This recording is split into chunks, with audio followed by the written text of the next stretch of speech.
Welcome everyone to this daily update on Money Squared YouTube channel. First we came to the Forex Factory website and we see that we have non-farm payroll, unemployment rate on CAD and UA and dollars. So it is very important. We are expecting lower numbers that is actually anticipated, which is bad for the currency if the actual is greater than forecast. So in this case we anticipate this is lower than this.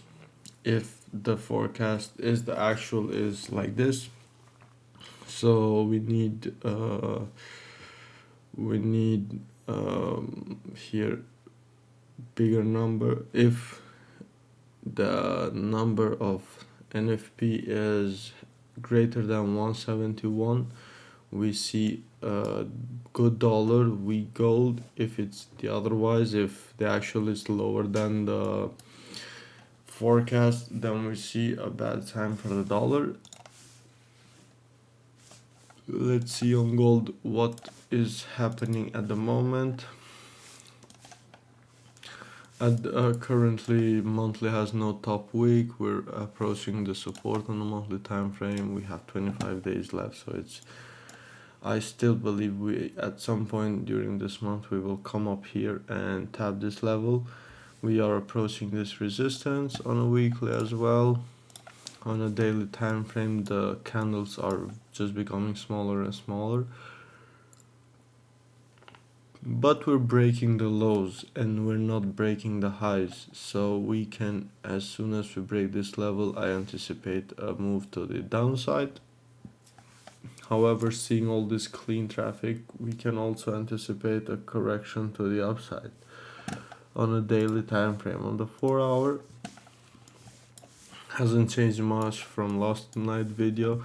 We are just inside this range here, which I will avoid trading. I don't like trading in this range. It's like 150 130 pip range. I don't want to trade because there is no clear direction. I am not willing to risk money in a no man's land area, so I will wait for closure above here, eventually above here, to have buys for this clean traffic, or closure below here or below here eventually for sells below this area. This is my plan, and we will go to the smaller time frame. On a smaller time frame we see this clean traffic here, but we need a closure below above here, closure, wick, and then come break the highs of the breakout candle to retest this level, eventually to come up and tap like this on so we have a smaller range.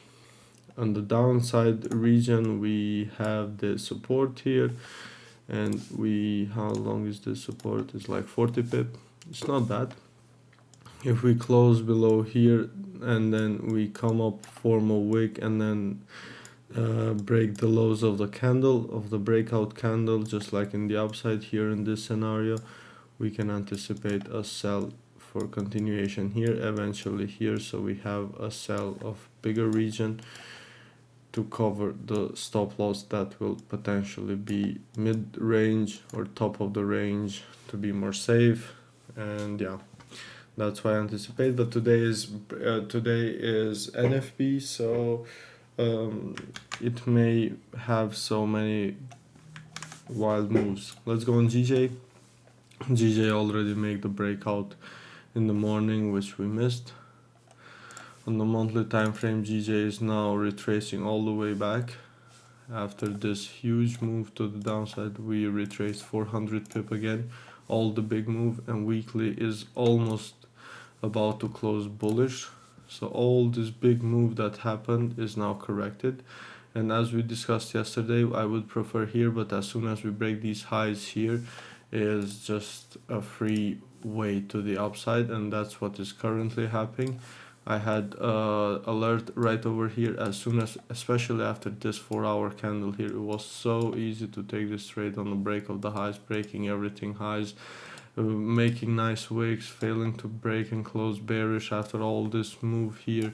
As soon as you break the highs, you have clean traffic, price will just correct that move.